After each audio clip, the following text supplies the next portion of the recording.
Hello friends, in this video I'll discuss all the formulas and important points of the topic gravitation. तो Kepler's law से शुरू करते हैं। Kepler के तीन लॉज थे। सबसे पहला लॉ था law of orbit. All the planets move in elliptical orbits with the sun situated at one of the foci of the ellipse। तो सब प्लैनेट्स जो हैं वो इलिप्टिकल ऑर्बिट्स में सन के अबाउट मूव करते हैं, जहां सन कहाँ होता है, at one of the foci. दूसरा जो लॉ है, it is the law of areas. The line that joins any planet to the sun sweeps equal areas in equal intervals of time. तो यहां मैंने एक डायग्राम दिखा रखा है। ये सन जो है इसको हम ओरिजिन मान लेते हैं और यहां पर प्लैनेट मान लो किसी भी टाइम पर है। तो line joining the sun with the planet क्या हो जाएगा, position vector of the planet. थोड़ी देर में ऑब्जेक्ट यहां पे आ जाएगा। तो आप देख रहे हैं ये जो पोजीशन वेक्टर है ये मूव कर रहा है, it is rotating with the sun at its centre. तो अगर ये जो रोटेटिंग वेक्टर है ये पूरे एरिया के ऊपर से वो मूव करता है, ठीक है, ये इस तरीके से यहां पर रोटेट कर रहा है। तो ये जो एरिया स्वीप हुआ है इस एरिया की हम बात कर रहे हैं। तो अगर दो अलग अलग इंस्टेंसेस पे देख लेते हैं, यहां पे प्लैनेट ए से बी गया था और सिमिलरली यहां प्लैनेट सी से फर्दर डी पे मूव करता है। तो ये जो एरिया है this will be the area swept. तो अगर ए से बी और फिर सी से डी जाने में सेम टाइम लग रहा है तो ये जो दोनों एरियाज हैं इनकी वैल्यू भी सेम होगी। Equal areas are swept in equal intervals of time. तो एंगुलर मोमेंटम के कंजर्वेशन से इस चीज को प्रूव किया जा सकता है, आप प्रूफ रिवाइज कर लें। इसके अलावा थर्ड लॉ होता है law of periods. The square of the time period of revolution of a planet is proportional to the cube of the semi-major axis of the ellipse traced out by the planet।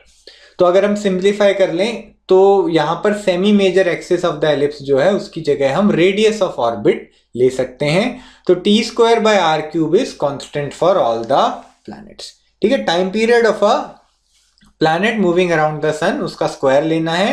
It is directly proportional to the radius of orbit का cube, ठीक है।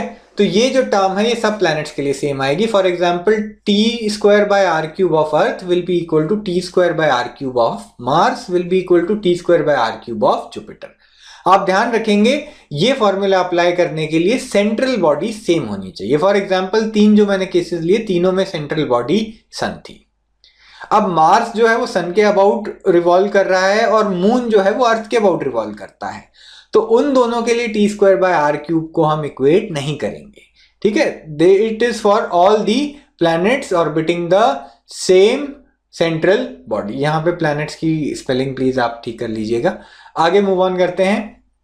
Universal law of gravitation, अगर दो objects हैं m1 और m2 तो they will attract each other, ठीक है। इस फोर्स को बोलते हैं ग्रेविटेशनल फोर्स। तो अगर दो ऑब्जेक्ट्स के बीच का डिस्टेंस r है तो ऑब्जेक्ट 2 के ऊपर लगने वाली फोर्स को हम देखेंगे, force acting on 2 due to object 1। तो ये जो फोर्स होती है ये अट्रैक्टिव इन नेचर होती है। m2 के ऊपर फोर्स लगेगी m1 की तरफ और m1 के ऊपर फोर्स लगेगी m2 की तरफ and it will act along the line joining the two particles. और इस फोर्स का मैग्नीट्यूड होता है g m1 m2 upon r square, ठीक है। तो ऑब्जेक्ट्स के बीच में डिस्टेंस जितना ज्यादा होगा ग्रेविटेशनल फोर्स उतनी कम होगी। इसको वेक्टर नोटेशन में लिखने के लिए हम एक डायरेक्शन डिफाइन कर लेते हैं r21 कैप, ठीक है। Line joining the two objects जो है उसके लिए हमने एक वेक्टर डिफाइन किया है r21। तो फोर्स ऑन 2 ड्यू टू 1 निकाल रहे हैं तो हम position of 2 with respect to 1 को डिफाइन करेंगे। तो यहां पे F21 हो जाएगा minus G m1 m2 upon r square into r21 cap, ठीक है। ये यूनिट वेक्टर है, इसका मैग्नीट्यूड 1 होता है। तो आप देख रहे हैं r21 वेक्टर तो 2 की तरफ डायरेक्टेड है जबकि फोर्स 1 की तरफ डायरेक्टेड है, तो इसलिए यहाँ पे माइनस का साइन आ गया। r21 कैप को मैं r21 vector divided by the magnitude लिख सकता हूं। तो r21 कैप को मैंने यहां पर लिख दिया r21 वेक्टर अपॉन r, ठीक है। ये r स्क्वायर के साथ कंबाइन करके यहाँ पे r क्यूब बन जाता है। तो ये जो तीनों फार्मूलाज हैं ये यूनिवर्सल लॉ ऑफ ग्रेविटेशन को लिखने के तीन अलग अलग तरीके हैं। आगे मूव करते हैं, शेल्स को डिस्कस करते हैं। तो अगर एक हॉलो स्फेरिकल शेल है और एक पॉइंट मास है जो उस शेल के जस्ट आउटसाइड है तो उन दोनों के बीच में फोर्स ऐसे लगेगी मान लो सारा का सारा शेल का mass is concentrated eight its centre. यहाँ पे मैं आप डायग्राम दिखाता हूँ, एक शेल है ऑफ मास m1 और एक मास m2 उसके बाहर है। तो दोनों आपके शेल के सेंटर से मास 2 का जो डिस्टेंस है वो है d। तो मास 2 के ऊपर जो फोर्स लगेगी that will be equal to G m1 m2 upon d square, और m1 के ऊपर of course equal and opposite force m2 लगाएगा। तो आप देख सकते हैं ये रिजल्ट कैसा दिख रहा है। मान लो कि m1 जो शेल थी उसकी जगह m1 का एक पॉइंट मास यहां पे सिचुएटेड होता, तो भी दोनों के बीच में सेम फोर्स लगती। तो इसीलिए ये स्टेटमेंट दिया गया है कि शेल m1 ऐसे बिहेव करेगी कि all its mass is concentrated at the centre. दूसरा केस लेते हैं, अगर दूसरा पॉइंट मास शेल के अंदर है, ठीक है, m3 situated inside the shell, तो उसके ऊपर टोटल फोर्स जो लगती है दैट इज इक्वल टू 0। तो अगर कोई पॉइंट मास शेल के अंदर प्लेस्ड है तो ये दोनों ऑब्जेक्ट्स एक दूसरे के ऊपर कोई फोर्स नहीं लगाएंगे, ठीक है। इसको हम इंटीग्रेशन की मदद से प्रूव कर सकते हैं। हम छोटे छोटे एलिमेंट्स में डिवाइड करके सब एलिमेंट्स की फोर्स निकालेंगे और उनको ऐड कर देंगे। तो बाहर वाले केस में जी m1 m2 upon D square formula आएगा, अंदर वाले केस में सारे पॉइंट जो फोर्सेस हैं वो एक दूसरे को कैंसल आउट कर देंगे। So now let us move on. Acceleration due to gravity की बात करते हैं। सरफेस के ऊपर एक्सेलरेशन ड्यू टू ग्रेविटी का फॉर्मूला होता है GME upon R square. ME mass of the earth है and R is the radius of earth. तो ये तीनों टर्म्स कांस्टेंट है, वैल्यूज पुट करेंगे। जी की वैल्यू होती है 9.81 मीटर्स पर सेकेंड स्क्वायर।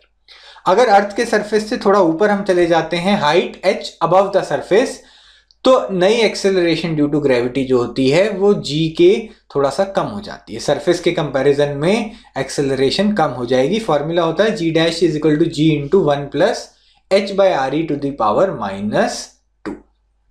ठीक है, अगर h की वैल्यू आर ई से काफी कम है तो हम बाइनोमियल एक्सपेंशन यूज करके इसको अप्रोक्सीमेट फार्मूला निकाल सकते हैं। ये जो -2 की पावर है ये इस छोटी टर्म के आगे आ जाएगी, तो g डैश हो जाएगा g into 1 minus 2h by R E. तो ये आप नोट करेंगे एग्जैक्ट फार्मूला है। और अगर हाइट की वैल्यू काफी कम है तो इस अप्रोक्सीमेट फार्मूला को हम यूज कर सकते हैं न्यूमेरिकल्स में। अगर हम सरफेस से डेप्थ d बिलो चले जाएं तो भी एक्सेलरेशन ड्यू टू ग्रेविटी की वैल्यू सरफेस के कंपैरिजन में कम हो जाती है, और उसका एग्जैक्ट फॉर्मूला आएगा g double dash is equal to g into 1 minus D by R E. तो आप देख रहे हैं सरफेस के ऊपर भी g की वैल्यू कम हो जाती है और सरफेस के नीचे भी एक्सेलरेशन ड्यू टू ग्रेविटी की वैल्यू कम हो जाती है, तो उसकी मैक्सिमम वैल्यू होती है सरफेस के ऊपर 9.81 मीटर पर सेकेंड स्क्वायर। आगे ग्रेविटेशनल पोटेंशियल एनर्जी की बात करते हैं। अगर दो पॉइंट मासेस m1 और m2 हैं और उनके बीच का डिस्टेंस r है, तो the total gravitational potential energy stored in the system will be minus G m1 m2 upon r। ठीक है, अगर आपके पास एक सिस्टम है जहां पर मोर देन 2 पॉइंट मासेस हैं तो हम सब पेयर्स की एनर्जी को ऐड कर देंगे। जैसे मैंने यहाँ पे एग्जांपल लिया हुआ है, 3 मासेस हैं m1 m2 और m3, उनके बीच के डिस्टेंसेस मैंने लिखे हैं r12 1 और 2 का डिस्टेंस है, r13 1 और 3 का डिस्टेंस है, and r23 is the distance between mass 2 and mass 3। तो total potential energy of the system क्या हो जाएगी, मैं ये जो फॉर्मूला है सब पेयर्स पे लगाऊंगा। Minus G m1 m2 upon r12 1 और 2 के लिए, minus G m1 m3 upon r3 1 और 3 के लिए, और माइनस जी m2 m3 अपॉन r23 2 और 3 के लिए। Potential energy again it is a scalar, तो हम यहां सीधा इन नंबर्स को ऐड कर सकते हैं। आगे एस्केप वेलोसिटी की बात करते हैं। अगर एक ऑब्जेक्ट अर्थ के सरफेस पे है और हम चाहते हैं कि वो अर्थ की ग्रेविटेशनल फील्ड से एस्केप करके इंफिनिटी तक पहुंच जाए, तो उसके लिए मिनिमम काइनेटिक एनर्जी रिक्वायर्ड जो उसको सरफेस पे हमें देनी पड़ेगी that is equal two plus GMEM upon RE। ठीक है, यहां से मिनिमम काइनेटिक एनर्जी की जगह हाफ mv² लिख सकते हैं, और फिर minimum velocity required to escape की वैल्यू हो जाएगी √2GME अपॉन R। ठीक है, इसको एस्केप वेलोसिटी बोलते हैं। इसको लिखने का एक और तरीका है, RE से मल्टीप्लाई और डिवाइड कर देंगे, ऊपर और नीचे RE को मल्टीप्लाई करेंगे तो GME अपॉन RE स्क्वायर जो है वो स्मॉल g बन जाएगा, acceleration due to gravity at the surface. तो यहां से फॉर्मूला आ जाएगा √2gr। अगर किसी और प्लेनेट की बात की जा रही है तो यहाँ ME मतलब मास ऑफ अर्थ की जगह mass of that planet use करेंगे, और RE की जगह रेडियस ऑफ दैट प्लेनेट हम यूज कर सकते हैं। इसके अलावा सैटेलाइट का मोशन देख लेते हैं। जब सैटेलाइट एक ऑब्जेक्ट को ऑर्बिट करती है तो उसके पास काइनेटिक और पोटेंशियल एनर्जी दोनों होती है। तो उसकी काइनेटिक एनर्जी का फॉर्मूला हो जाएगा GMEM/2r। यहां पे क्या लेंगे, रेडियस ऑफ ऑर्बिट। ये बहुत इंपॉर्टेंट पॉइंट है। ये यहां पे सेंट्रल बॉडी है और उसके अबाउट एक सैटेलाइट मूव कर रही है, जैसे अर्थ के अबाउट सैटेलाइट्स मूव करती हैं। तो यहां पे मास ऑफ अर्थ लेंगे, ये है रेडियस ऑफ अर्थ। तो इस फॉर्मूला में हमें रेडियस ऑफ ऑर्बिट लेना है। ठीक है, जो भी फॉर्मूलाज हम पोटेंशियल और काइनेटिक एनर्जी के लगाएंगे, यहां पे ये है रेडियस ऑफ ऑर्बिट, यानी कि अर्थ से सेंटर से सैटेलाइट का डिस्टेंस। ठीक है, तो अगर रेडियस ऑफ अर्थ की फॉर्म में लिखना है तो RE+H हो जाएगा। ठीक है, तो यहां से ये अर्थ के सेंटर से सरफेस तक का डिस्टेंस RE है और उसके ऊपर बचा हुआ डिस्टेंस है H। तो फॉर्मूला में यहां से यहां टोटल डिस्टेंस लेंगे RE+H। यहाँ पे बहुत सी बार गलती हो जाती है, इस फॉर्मूले में हम डायरेक्टली अगर H को पुट कर देते हैं तो हमारा आंसर गलत आ जाएगा। आगे पोटेंशियल एनर्जी का formula of course -GMEM/r, radius of orbit use करेंगे। और अगर आप हाइट की फॉर्म में लिखना चाहते हैं तो radius of earth plus height of the satellite above the surface of the earth. Total energy हो जाएगी दोनों का sum, which is equal to -2 GMEM/2r orbit. ठीक है, तो यहां पर ये मैंने टोटल एनर्जी का ही फॉर्मूला है। अगर आप हाइट यूज करना चाहते हैं तो r ऑर्बिट की जगह RE+H लिख सकते हैं। तो आगे चलते हैं। This was the main discussion regarding this chapter. अब कुछ इंपॉर्टेंट क्वेश्चंस पे नजर डालेंगे। आप केपलर के सेकंड और थर्ड लॉ का प्रूफ जरूर कर लीजिएगा, उसके ऊपर जेईई में काफी क्वेश्चंस आते हैं। उस प्रूफ को यूज करके, उसको ट्विस्ट करके जी की वैल्यू सरफेस पे, हाइट पे और डेप्थ पे हमने फॉर्मूले पढ़े थे, उसकी डेरिवेशन आप प्रैक्टिस करेंगे। Multiple particles moving in a circle uniformly due to each others attraction, इस टाइप के न्यूमेरिकल्स काफी कॉमनली आते हैं। फॉर एग्जाम्पल यहां पे एक सर्कुलर पाथ है और दो ऑब्जेक्ट्स डायमीट्रिकली ऑपोजिट डायरेक्शन में मूव कर रहे हैं because of each others attraction. तो जो सेंट्रीपिटल फोर्स है वो एक ऑब्जेक्ट को दूसरा देगा और दूसरे ऑब्जेक्ट को पहला देगा। ठीक है, they should be at diametrically opposite ends. इसी तरीके से चार ऑब्जेक्ट का सिस्टम भी ले सकते हैं, जहां पे दो परपेंडिकुलर डायमीटर्स आप लेंगे और चारों एंड्स पर एक एक पार्टिकल होगा।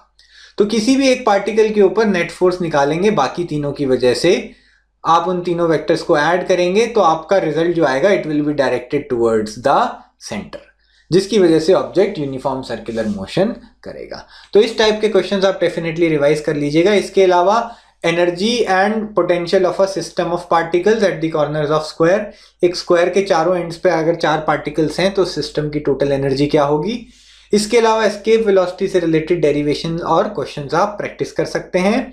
और सिमिलरली अगर एक सैटेलाइट आपको दी हुई है तो उसका ऑर्बिट चेंज कराने के लिए आपको कितनी एनर्जी चाहिए, उस टाइप के क्वेश्चंस भी आप निकाल लें।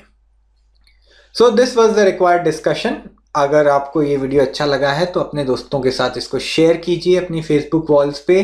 Please like the video and keep watching. Thank you so much.